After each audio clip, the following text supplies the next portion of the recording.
दोस्तों, आज की कहानी है ननद जी आपको सासू माँ का कमरा नहीं मिलेगा। दोस्तों, कहानी शुरू करने से पहले अगर आपने हमारे चैनल को सब्सक्राइब नहीं किया है तो सब्सक्राइब कर लीजिए ताकि आपके पास पहुँचे हर नया वीडियो। शांति देवी की आंखों से नींद कोसों दूर थी। नींद आए भी कैसे? उनके हम सफर, उनके पति और इस घर के मालिक राधे श्याम जी इस दुनिया और भरे पूरे परिवार को छोड़कर जा जो चुके थे। राधे श्याम जी अपने पीछे उनकी जीवन संगिनी शांति देवी, 2 बेटे 2 बहुएं, 4 पोता पोती 1 बेटी दामाद को छोड़ गए थे। पति के जाने के बाद से ही शांति देवी एकदम चुप सी हो गई थी। ना किसी से बोलना, ना कुछ कहना। शांति देवी ने सोचा नींद नहीं आ रही है, चलो छत पर जाकर ठंडी हवा में टहल कर मन बहला लिया जाए। छत पर जाने के लिए सीढ़ियां चढ़ती हैं तो उन्हें छत पर से कुछ आवाजें सुनाई पड़ती हैं। छत के दरवाजे से देखती हैं कि यहाँ तो पूरी महफिल जमी है। रात के 11 बजे बेटा बहू बेटी दामाद सभी हैं। उनके कदम वहीं ठहर जाते हैं।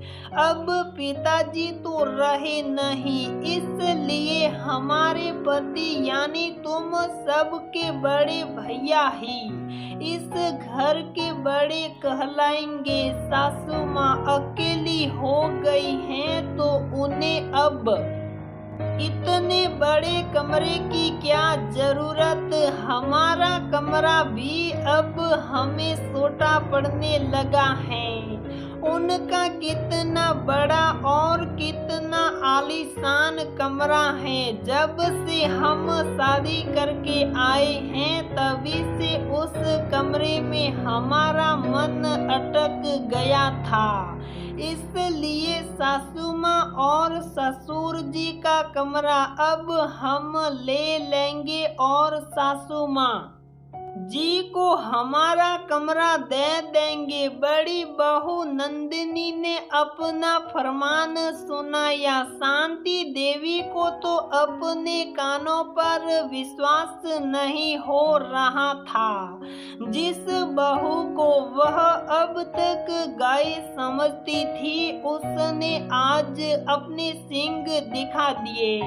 शांति देवी को अपनी बड़ी बहू नंदिनी बहुत प्रिय थी क्योंकि वह कभी पलट कर जवाब नहीं देती थी। छोटी बहू वंदना से तो 36 का आंकड़ा था क्योंकि वह गलत बात का तुरंत विद्रोह करती थी। सास हो या ससुर, गलत के खिलाफ अपनी बात कहने से वंदना कभी नहीं डरती थी। बड़ी बहू ने तो अपने दिल की बात कह दी।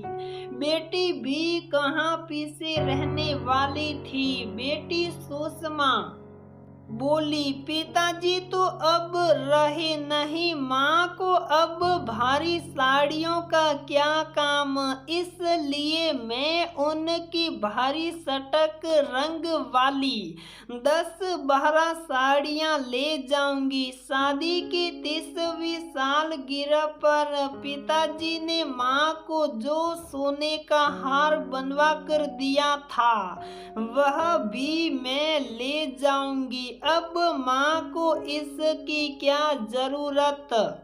बेटी से ऐसी उम्मीद शांति देवी को नहीं थी। आज उनके पति को गए 15 दिन भी नहीं हुए थे। घर के बच्चे इतना असंवेदनशील हो गए। बड़े भैया तो कहने भर के बड़े थे।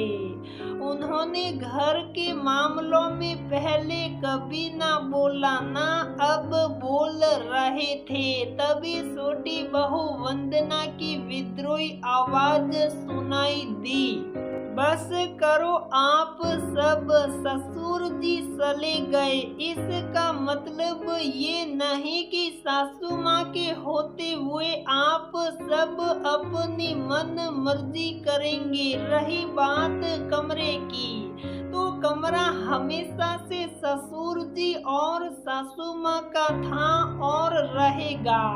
ससुर जी नहीं रहे इसका मतलब ये नहीं कि सासू माँ को इस कमरे से अलग कर दे।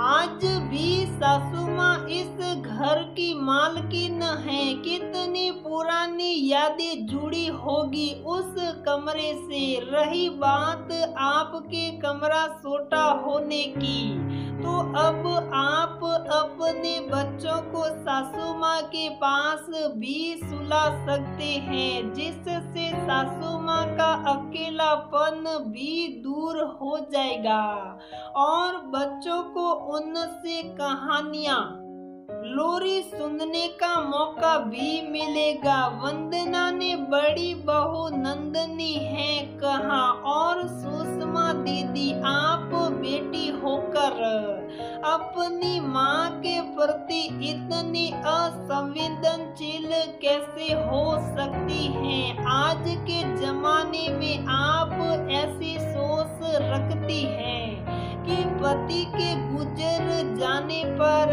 पत्नी अपने पसंद के रंग की साड़ी नहीं पहन सकती। ससुर जी सासू माँ को हमेशा सटक रंगों में देखना पसंद करते थे। गहने साड़ियाँ उनके हैं, जिसे शायद पहने उनकी मर्जी। हमें उनकी इच्छा का मान रखना चाहिए। हमें उनके जीवन में खुशियों के रंग भरने चाहिए, ना कि उनकी जिंदगी बेरंग कर देनी चाहिए। छोटी बहू ने कड़े शब्दों में अपनी जेठानी और ननद की गलत बातों का विरोध किया। शांति देवी के दोनों बेटों ने भी सिर हिलाकर अपनी सहमति दर्शा दी।